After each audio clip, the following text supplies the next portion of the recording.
guys, welcome back to the channel. Today we are talking about how long you could live on $1 million plus Social Security. Yeah, this is something that's kind of eye-opening that we saw this this map that shows you how long you could live on this in every single state. We're going to compare it also to some of the countries of the world, how long you would be able to do it there. This is pretty telling because a lot of people think they need to get to $1 million, and pretty much everyone in the U.S. will have Social Security. So how long could you actually live on $1 million plus Social Security?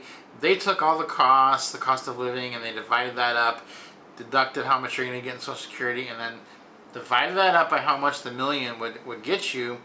This is how many years, and it's pretty telling because I think a lot of people that have a lot of fear of retirement, I'm not going to make enough money, I'm not going to have enough money, they may live in these states where it's not going to last very long, and they're actually right. So, but you can see what we always talk about is if you're not going to make it, you could just move somewhere where it's cheaper.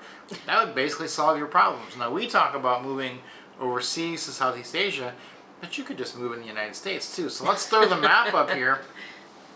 First thing you're going to see is the two states where you're going to make it the shortest on $1 million are Hawaii and California. 12 years you'd make it in Hawaii, 16 in California. That doesn't seem like very long. $1 million plus Social Security, you can only make it 12 years in Hawaii and only 16 in California. That seems crazy to me. And, you know, as you're looking at the rest of this map, like you just said, you could very easily just pick up and move to one of these other ones where you could do that for a lot longer. Yeah, but it wouldn't be Washington. If you're looking at this from Washington, No. You're only going to make it 22 years in Washington, and that does bear out. We were just in Washington this last year. We were in California, and it was expensive. Like I was like, why are hotels $400 a night in Seattle? And then we drove across the country because we rented a car. We drove all the way from Seattle to Georgia, where we're from, and then back a different route. And the pricing all over the country was so wildly different that it was kind of mind-blowing. Yeah, from the gas that we pumped into the car, from the places that we stopped to eat, and from the prices from the hotels. Now, we mostly used points, but still, the point values were really wacky when you compared those to other places. So everything was out of whack depending on where you were in the country. Yeah, now where I'm from, Michigan, 60 years. Like, that's pretty good. I could live to be 110 years old there. Ooh, not too bad. But where you're from, Florida, 34. So that's right. That's still pretty good. And where I was born in New York, no better, 29 years. 29, Yikes. no.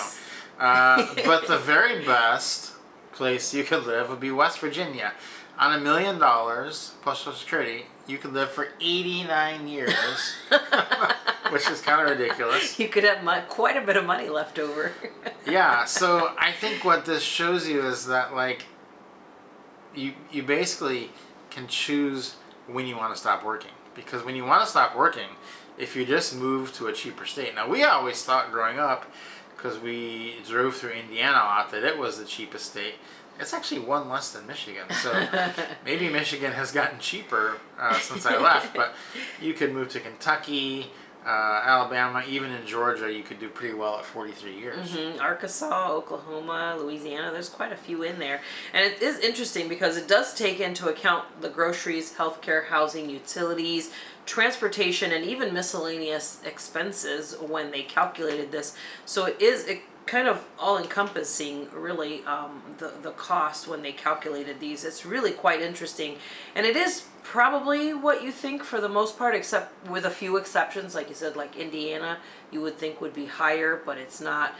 And there are a few bigger cities in some of these states with that are kind of in the middle that probably skew their numbers a little bit too. Yeah, Pennsylvania is surprisingly more high to me, like 53. I would have thought that you wouldn't make it as long in Pennsylvania, but there must be some cheap places to live there. Let us know in the comments where you live and if you're surprised by the number for your state, because I'm a little surprised that Michigan is a 60, because it is a little expensive there from what I remember compared to Georgia, which is where we've previously been living, and Florida.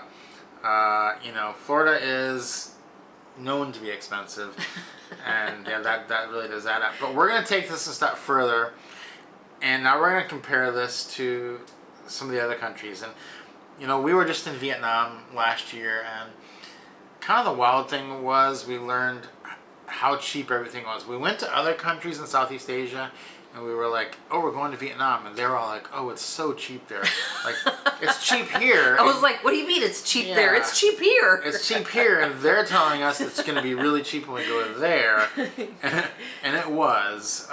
It was very cheap. You could live for less than $1,000 there. I mean, in fact, we spent $2,500, but we were like living and doing every single thing we could. We could barely even get the $2,500 spent in Vietnam. So we added up a normal retirement budget in Vietnam would be about $2,000, and the average Social Security benefit for 2025 is $1,976.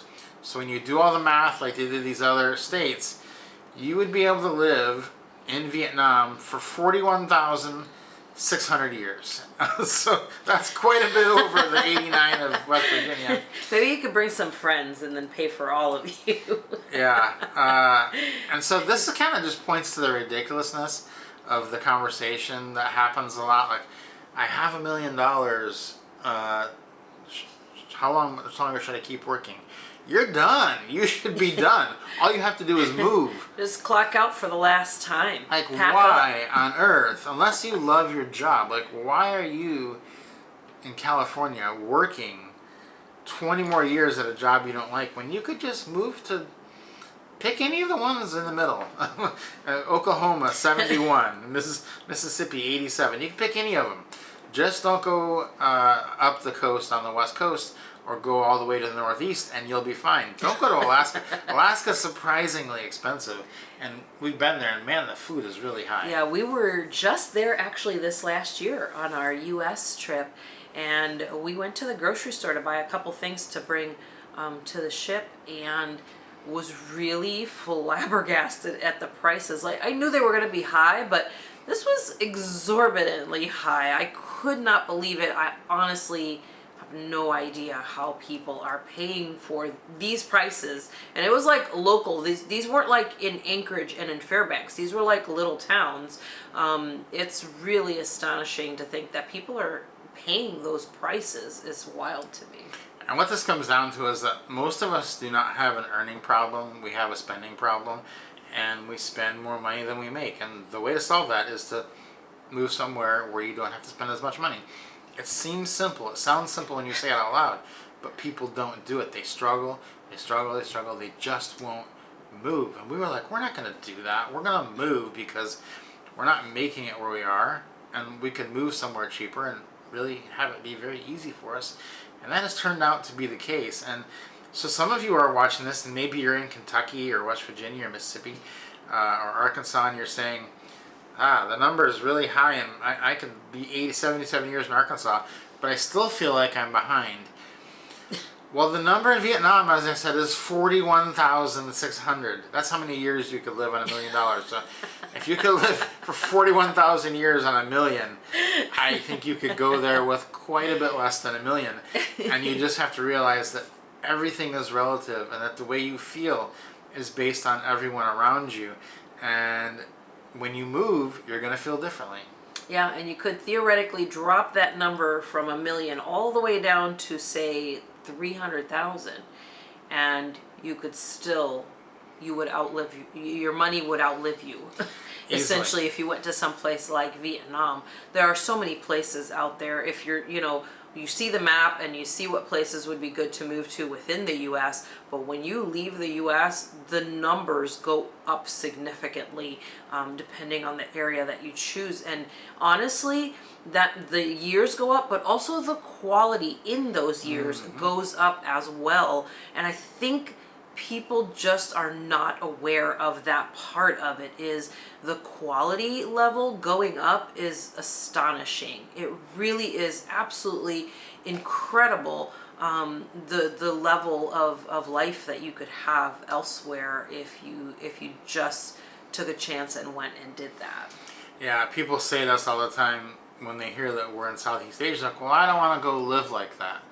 Live like what? Like how? We're there right now, filming this video. We got like 3 infinity pools in our apartment. We have a world-class mall right across the street. Great metro system. It is not. It's not like the movies. Yeah, it's safe.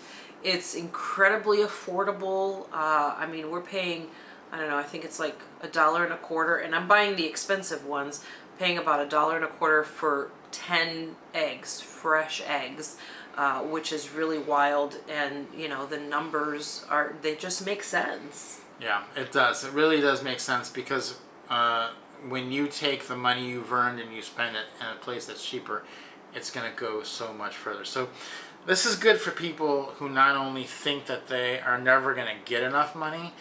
When you get a certain amount of money, you can find somewhere in the world where you can live on that money. There's no doubt about it. It's not going to be California. It's not going to be Hawaii. Probably not even going to be Colorado. But you can move in the U.S. You can move overseas. And then there's another set of people who are saying, well, I have quite a bit of money, but I just want to stop working early. I want to retire when I'm 50. You can do that too. We opted out of Georgia, which was 43 years. We could have made it. But we didn't have $1 million. So, you know, we weren't going to make it 43 years. We had much less. We had like $300,000. And so we're like, maybe in Georgia, that's only going to last you 15 years. And we were in our 40s. And it's like, well, that doesn't add up. So we were going to outlive the money. We realized that Vietnam was 41,000 years. And I thought, well, we can stay there for indefinitely. And it's true. When you get here, you're like, well, okay, so we're going to just be able to do this the rest of our life. And that's a really freeing moment when you go somewhere. So I would say, go try this out. Go spend a week, spend 2 weeks, spend a month going somewhere where you know you can make it for the rest of your life. And if you like it there, man, that gives you the freedom then, because then you can walk into work and say, look, I don't want to do this anymore. I would rather just retire and live in Vietnam because it's so much. I just don't want to do it anymore. Yeah, I think it really does make a difference when you decide to spend, those best years enjoying life, as opposed to, kind of staying in that hamster wheel and working and trading your time for money, trading your time for money, trading your time for money. And then the next thing you know, when you have however much you think you can get away with to finally retire, then your health is not great and you're not going to be able to do a lot of the things that you had planned or that you wanted to do or that you thought about. Those things are now out of the question because your health has, gone down because you spent so much time trading that, time for money. Yeah, guys, we have a community full of people that have done this in our retirement travel Jumpstart community. It is included with the course that we have, link in the description to that and below this video.